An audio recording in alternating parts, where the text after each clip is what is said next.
believe you are a jewelry lover. Jewelry, every girl, right? Moog, in terms of the name, Moog means love in my language, that is Konkani, and that's how the brand name came in.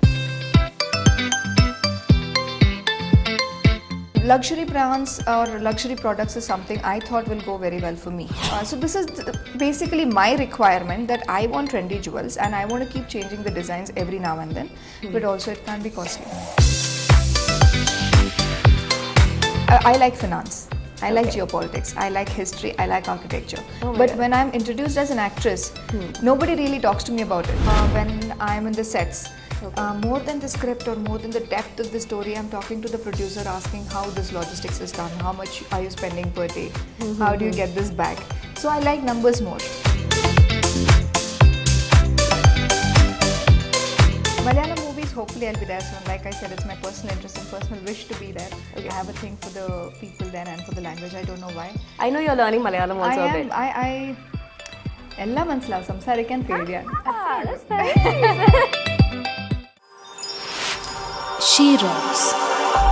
Women rises. Today we have with us the best example of the quote, beauty with brains. From an architect student to a celebrity and now a successful business entrepreneur. Let's welcome the one and only Payal Radhakrishnan to our show. Welcome Payal. Thank you so much. So how are you today? Today has been tiring but good, and I was waiting for this one. Okay, so how did your journey start? Like from an architect to a celebrity and now a successful entrepreneur. How did that go? I was an artist first and then got into architecture, then dropped out. Even now I persist my interest in architecture, but then that wouldn't be something I would do full time. So then I dropped out and then I went into acting. So that is, I started with modeling first and then into acting. So that has been a graph, like you said, I don't know, celebrity wise, maybe that's how people categorize it now. Yeah. But I started off being a dancer, Bharatanatyam dancer. Oh, so nice. then I think I've done multiple things and ended up here. Yeah. So like has your celebrity status helped you in business along with it? Like I said, Moog Jewels is still in the beginning stages, and I have started this in the hopes of having that face value or celebrity status to help this, and I hope it does. But as of now, I think it did.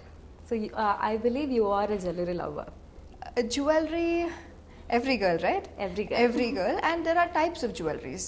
So for my style, I believed what I would like to wear is what I would like to do as well. Okay. Because that is something I can understand. And even in terms of movies, than randomly doing movies, when I get a script, if the script interests me and I think that if this is made as a film, will I watch it as an audience? And if it is a no, then I should not be doing it as well. So the same thing applies here, of something that I enjoy doing or something that I agree with, which is in the same lines of my style, will be easier to work with for my understanding. So that's how it started. So how did your journey start as being an artist? Being an artist, my mom's a dancer, and then I'm a dancer. So I don't really know when I started dancing. I just did, and as much as I knew as I grew up, I was always dancing. So from being an artist, that's performing arts again, to being a model.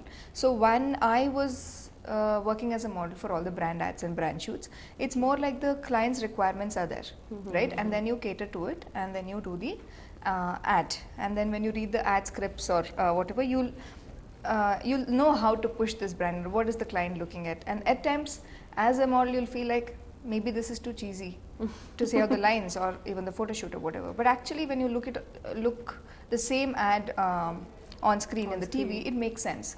So that is something I've learned a lot, because now I did modeling as for the brands, and then I did movies, but now I'm back into me being the client for any agency, because if I have to run ads, now I have to shoot with another model. So that's a lot of learning there. And then movies happened. So I started off here in Kannada doing a film called Bhinna, which was for OTT. And then I moved to Hyderabad. I don't know, it was just Hyderabad went really well for me. So I have 3 movies for release right now. One is already on Amazon, and I'm working on the 4th one. So that is really going good. And then now into Moog.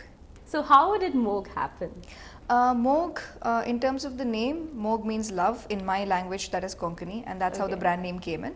And this, I've been wanting to do something outside of my field, and this is always, not just because COVID came in and not just because everybody is an influencer. This was always in my mind, and luxury brands or luxury products is something I thought will go very well for me.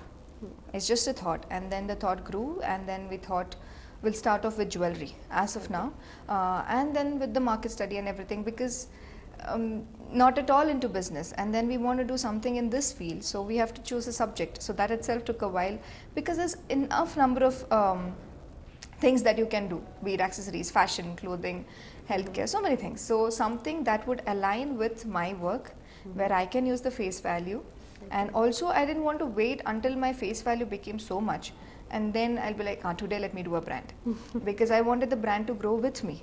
Okay. So then I thought it is early. If I start, it'll also have the growth graph, and I'll also have it. So that's how Moog happened, and I thought jewelry is a segment that, fashion and movies, and I can promote it better. And then silver jewelry as the niche, because of the market and how, for me, to whatever I'm wearing, I wouldn't want to wear something artificial, but also I wouldn't make every single pattern I want in gold. Okay. Correct. So I want something which has quality, but not too costly as well. And also uniqueness. Also. Yes, uniqueness. And because all the trendy designs that is coming out now, we wouldn't do that in gold, but we would want it in gold. And we also wouldn't want the color to go off as we, with water or sweat or whatever. So quality. So this is basically my requirement, that I want trendy jewels, and I want to keep changing the designs every now and then, but also it can't be costly. Okay. So then, just like they say, if you solve a problem in the market, that can be a possible successful business. Yes, So very well then, said. that's how the idea came up, and that's how I started off with it. So I know it is not very easy to start up a business. So how did that go? How was the struggle behind it?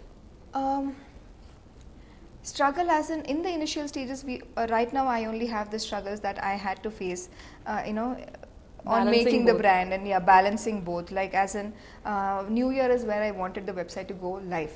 Okay. But then it got delayed. Now the website is ready, because this is not my field, and there's another field that is primary to me at this stage of life. So I can't neglect that, but I have to do this as well. So You're the confused. time crunch is a major thing, Okay. and then to cater to this and to cater to that, and also to have good enough sleep. And there I can't just show up in front of the camera not looking good. Present, I have to present myself really well, but also this can't be taking a backseat. So to balance out both is definitely a struggle, and then to learn new stuff all the way again. There, if I go act, there are people who will promote the film. There are people who will release the film. Here, I have to do. We You have are to do the- as a team from everything. You are the And full management. Yeah. So the lot of things to learn. I didn't know how to create a website, so my partner helped.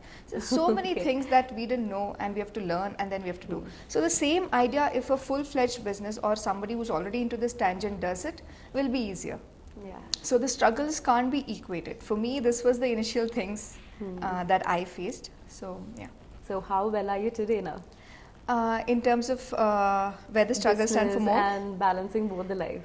I don't think there is a balance that we will find that one day, that today I found the balance for it. Okay. But I think the joy and the fun is in balancing both, because Okay. otherwise it's going to be very boring. So haven't found the balance, and I don't think anytime soon I'll be able to, but it's fun doing this crazy ride. So when did you take a decision that you wanted to drop out college and start a career in acting? Or when did you recognize that you had a skill like that? There is no one particular day, I would say, because somebody would be like, I saw Sridevi on screen, or I saw somebody on screen, and that's when I thought, I should do wanted to this. be And like then I that. locked myself in the room and I was dancing for their songs. Nothing like that happened. Okay. I was a dancer, and then I got picked from my own school, from my college, to do the ad for the college that I was studying in, Oh, for the nice. brochures and everything. Okay. So that's how it started, and then I got into architecture first year, where I was already getting a lot of ads. Okay. And it was pretty confusing. People were like, you finish your studies and then do it. But it took a year for me to realize that you can't really finish your studies and then get into it. There is a time frame, for everything. the age, the field that you're choosing, especially for the field that I'm in right now. There is a time frame, and nobody will tell you about it. Everybody would want to play safe. You're Like, right. finish your studies and then do this. Like how we know, we have a lot of engineers doing a lot of other things. Yes. Maybe if they had started a little earlier, they would be doing better in the field that I've chosen second. So that is one thing. So there was no particular day as such. I started off doing modeling.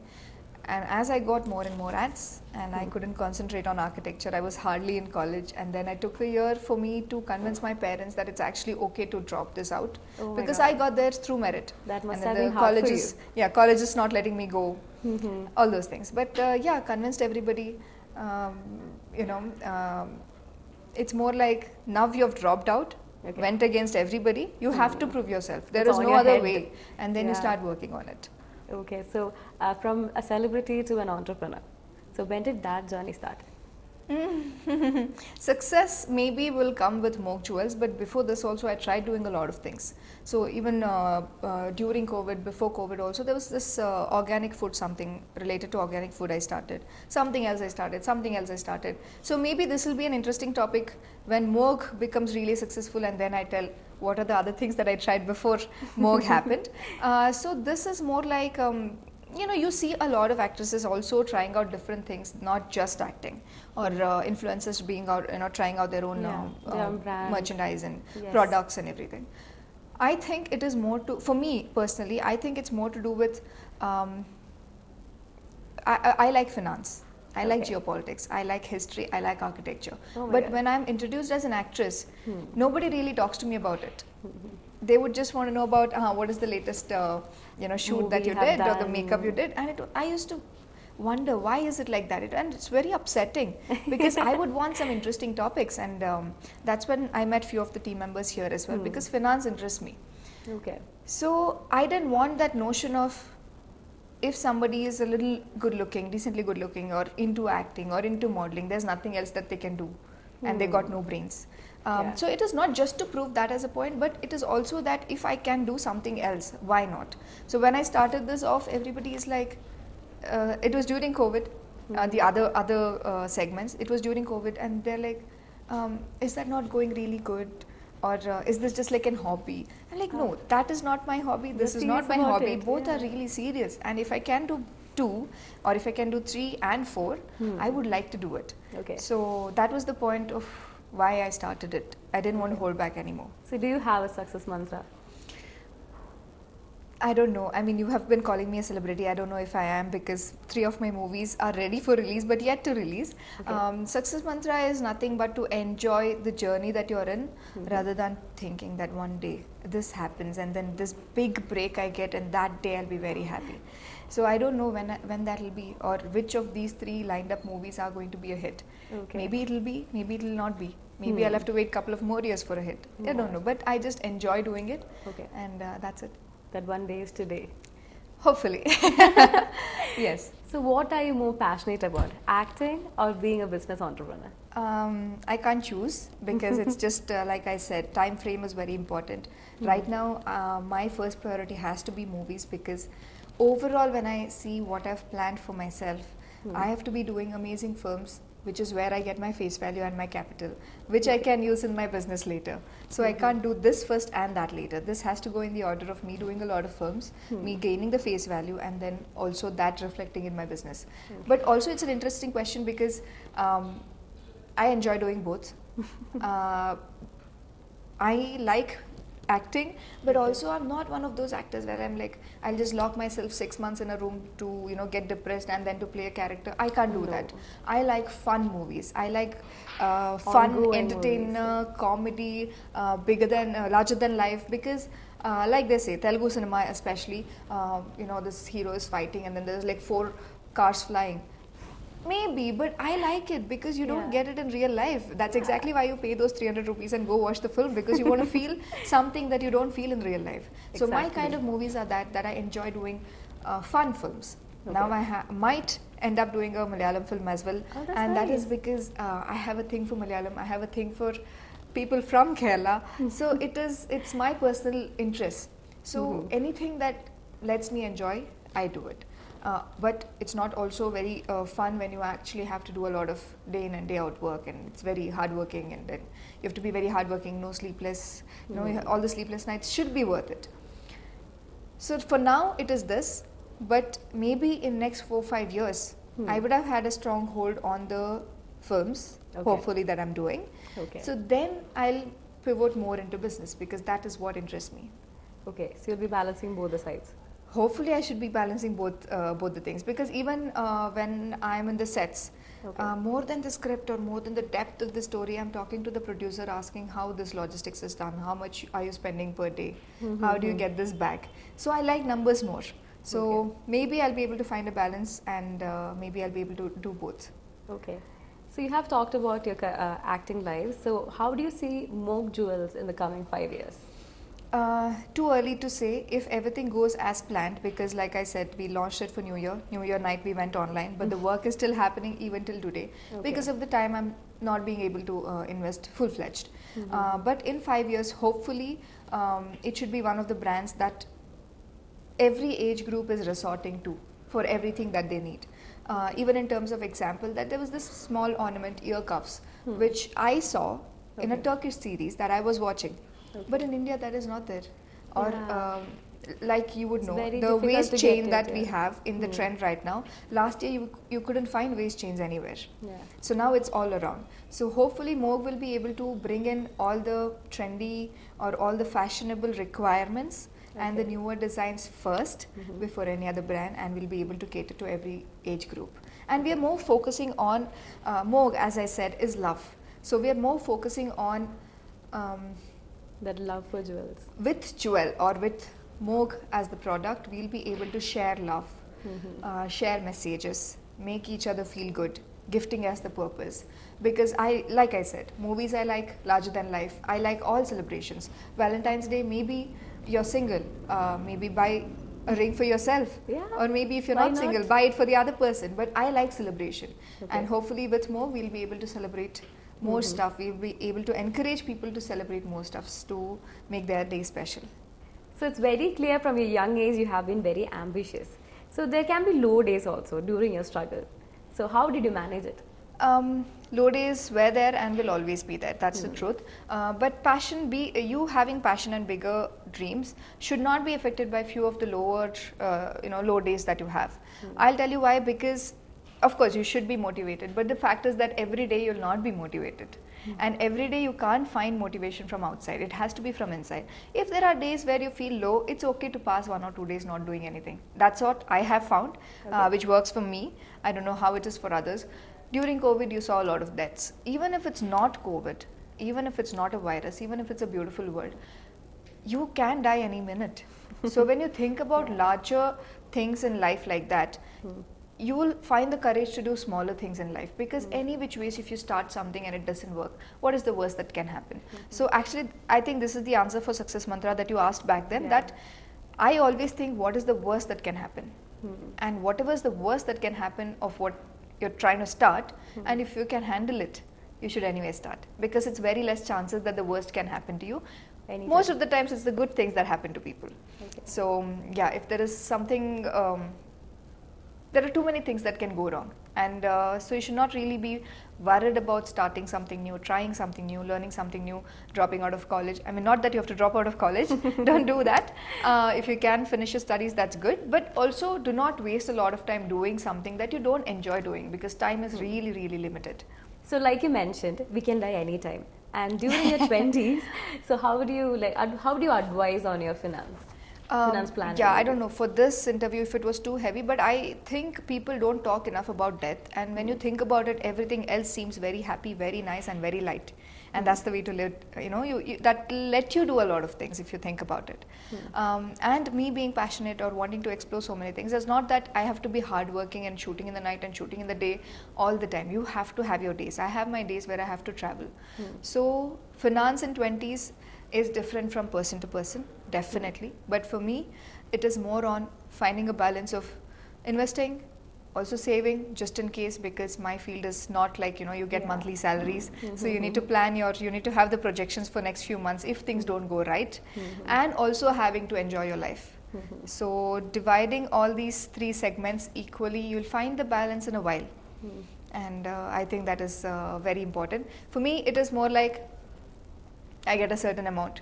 I need to know how much to save, how much to spend on myself, maybe on the actual stuff, how much to invest, or be it Moog or any other investments for that matter, and also to do things that I'd enjoy doing. Like I said, going back to death, you don't know when you'll die. Okay. And if I die today and I have 30 lakhs in my account, I'll be like, I wish I took that Europe trip. So in your 20s, it's your time to take a little more of a risk. Don't be too stable, don't be too safe, because money can come back and time can't. This is what people say, and this is what I've realized too. It's not just a saying. So there are a lot of things which you can't do in your 30s, you have to do in your 20s. A lot of things you have to do in your 30s. A lot of things you have to do in your 40s. So when you're in your 20s, especially when you have the energy and the health, do not miss out on it. But also have your savings, have your investments, learn a little bit of finance, take care of yourself and your finance, and then obviously it gets into you being financially independent. So how good are you at managing it? I have done pretty well till now. Okay. Because again, you can't have a structured list for everybody that this is what you do in your 20s. First is about the capital you have and the money you're making and the responsibilities that you have to take care of yourself and the family. So everybody comes from a different background. That is first thing. Second thing is about your priorities. For me, priorities can be traveling. For somebody else, priorities can be something else. So depending on that, I think I have balanced it well enough. Okay. So how important do you feel to be financially independent? Everybody speaks about, feminism, and then girls have to be financially be independent even if they're married, they're not married, working, not working. It's very important for them to be financially independent. But I tell that it's important for everybody to be financially independent in this generation, because of the world being so fast, because of the requirements that you have, because of the priorities that you have. Life is not as simple as before, and only if you have your own money will you have the bandwidth and the choices that you can make, which is on your favor. So it is important for everybody, not just for female, not just for 20-year-olds. The earlier you do it, the better it is. But it's not like today I have so much of savings and then I'll take care of myself for next 12 months even if I don't have a job. I'd rather think that if you have made your investments in a way that you have your passive income coming, that is more like being financially independent. So I think it's important for everybody, all age groups, all genders. Okay. So women empowerment is happening. So what exactly do you think the change should be?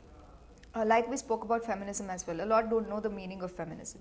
So women empowerment is anyway happening. More and more women are coming out working in different stages and different slabs, and be it homemakers or anybody in different levels of the society. But more than just women coming out to work, it's also important for them to have their own stand. And you should know what works for you, what your slabs are, what the rules are for your profession. Example, if I take mine, when I'm working with a lot of artists who have worked in the industry for many years, more than me and my seniors, they don't really know how the TDS works and how the TDS percent is maybe different for me and for a normal salaried employee, for the professional and for the service provider. So these things, if you know the generals and the basics of finance, that will help you handle your finances really well. And that is, I think, really basic, because you can't just be going out as a part of women empowerment. It is true that women are going out and working. But if whatever you earn, if you don't know how to, manage it. If you can't measure it, you can't manage it. So when you can't manage it, there's no point actually. It is not really empowering you if you don't know what to do with the money that you've earned.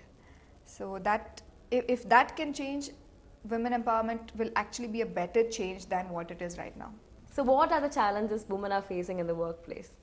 Challenges in the workplace, or in just general in the world, be it salaried employee or even an artist, or if you say celebrity, maybe celebrity.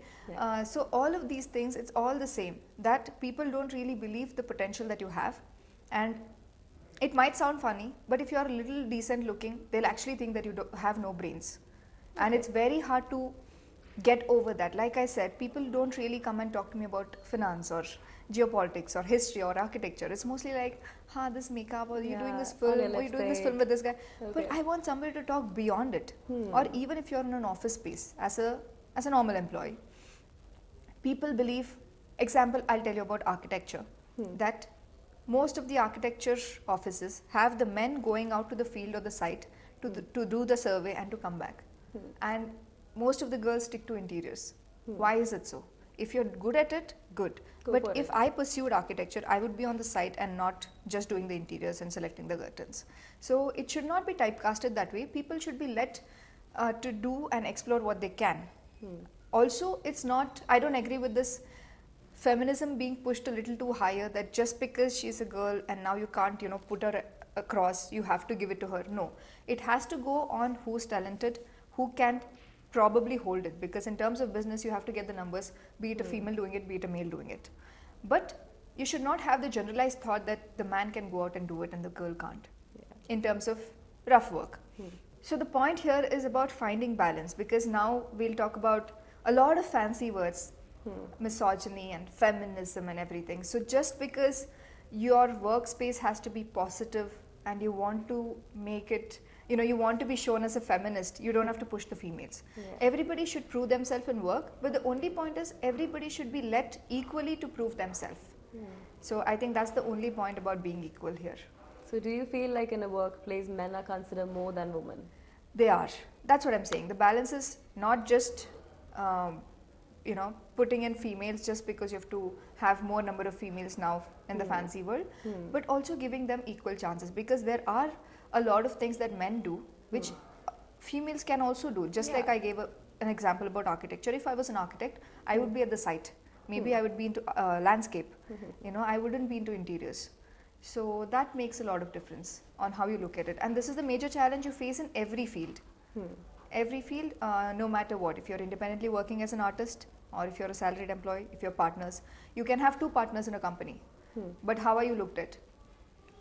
There can be another company wanting to collaborate with you. So why is the other company just talking to the male partner? Maybe this business is going really well because of the female partner as well. So that benefit of doubt should be there. You should go with an open mind, because anybody can handle it. So if that prejudiced mind is not there, I think people can open up more and people can collaborate more, and workspace will be much more interesting that way. Equal also. Yes.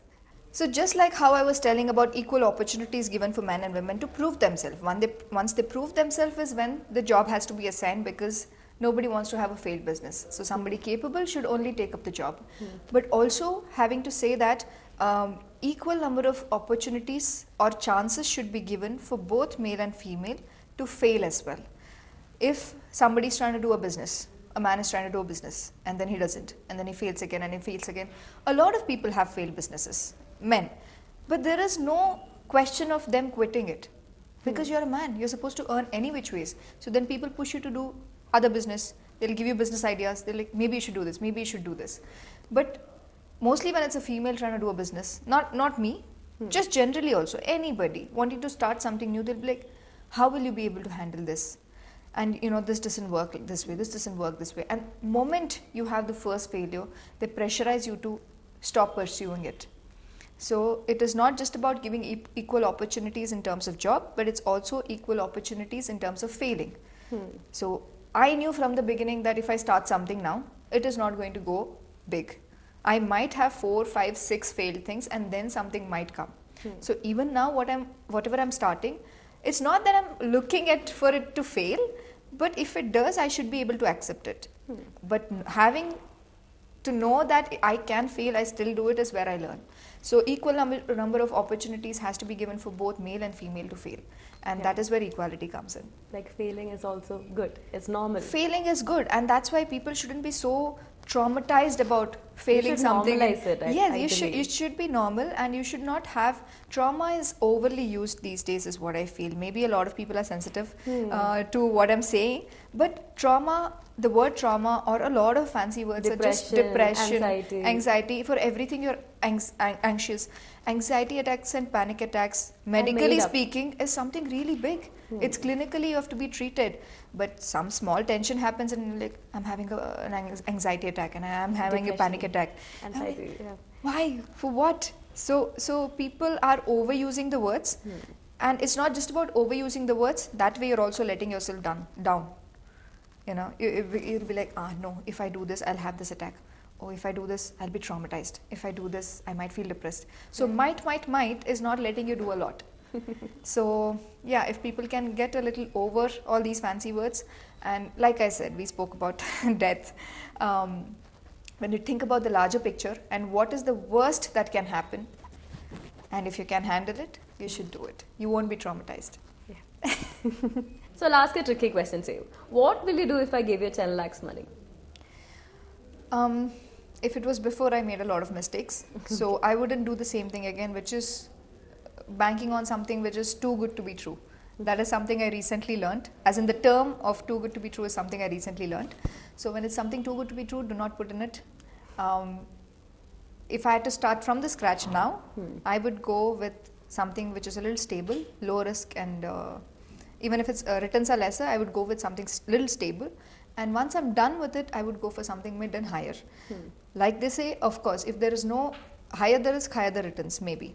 But also you need to safeguard, because 10 lakhs, I don't think it is too big an amount. Okay. So 10 lakhs is all you have. Then you have to safeguard a bit, and then do risky stuff a bit, and then the rest, because you should not put all your eggs in one basket. And also the other part of life of me saying that you have to save a bit, which is easily accessible, you have to invest a bit, but also you should do something that you have to do now. Like whatever you have to do it in 20s, you have to do it in 20s. Yeah, you have to live your life and also balance it. Yes, so 10 lakhs now, I would do a lot of things. So thank you for your meaningful words. Like I mentioned earlier on the quote, you're truly a beauty with brains. Like so with your thoughts and with your hard work, and especially the way how you manage your finance. Thank so you. I had to wish you all the best to Malayalam industry. So can you for us say something and wind it up in Malayalam for us? Malayalam movies, hopefully I'll be there soon. Like I said, it's my personal interest and personal wish to be there. Okay. I have a thing for the people there and for the language. I don't know why. I know you're learning Malayalam also a bit. എല്ലാം മനസ്സിലാവും സംസാരിക്കാൻ പേടിയാണ്. That's nice. So hopefully by the time we meet for the next time, I'll have more to share, and hopefully we'll do an interview in Malayalam. Yeah, I hope I'll be anchoring you then also. Yes. Okay, so thank you so much and all the best. Thank you. She rose. Women rises.